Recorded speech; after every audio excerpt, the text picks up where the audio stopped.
The Picture of Dorian Gray, written by Oscar Wilde, narrated by Paul Gibson. A gothic melodrama full of subtle impression and epigram, which tells a story about moral corruption.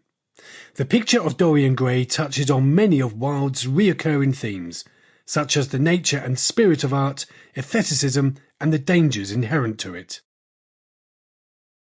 Chapter 1.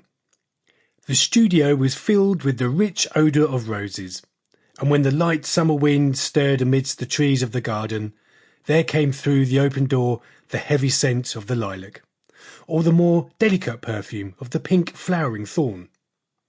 From the corner of the divan of Persian saddlebags on which he was lying, smoking, as was his custom, innumerable cigarettes, Lord Henry Wotton would just catch the gleam of the honey-sweet and honey-coloured blossoms of a laburnum, whose tremulous branches seemed hardly able to bear the burden of a beauty so flame-like as theirs.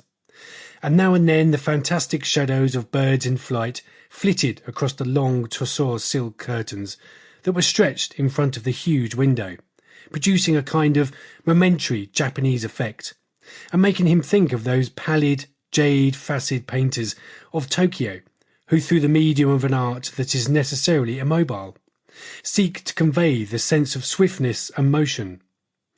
The sullen murmur of the bees shouldered their way through the long unmown grass, or circling with monotonous insistence around the dusty gilt horns of the straggling woodbine, seemed to make the stillness more oppressive.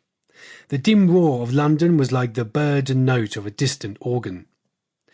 In the centre of the room, clamped to an upright easel, stood the full-length portrait of a young man of extraordinary personal beauty, and in front of it, some little distance away, was sitting the artist himself, Basil Hallward, whose sudden disappearance some years ago caused, at the time, such public excitement and gave rise to so many strange conjectures.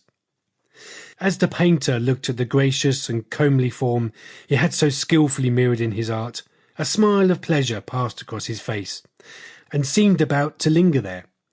But he suddenly started up, and closing his eyes, placed his fingers upon the lids, as though he sought to imprison within his brain some curious dream from which he feared he might awake. "It is your best work, Basil, the best you've ever done," said Lord Henry languidly. "You must certainly send it next year to the Grosvenor. The Academy is too large and too vulgar.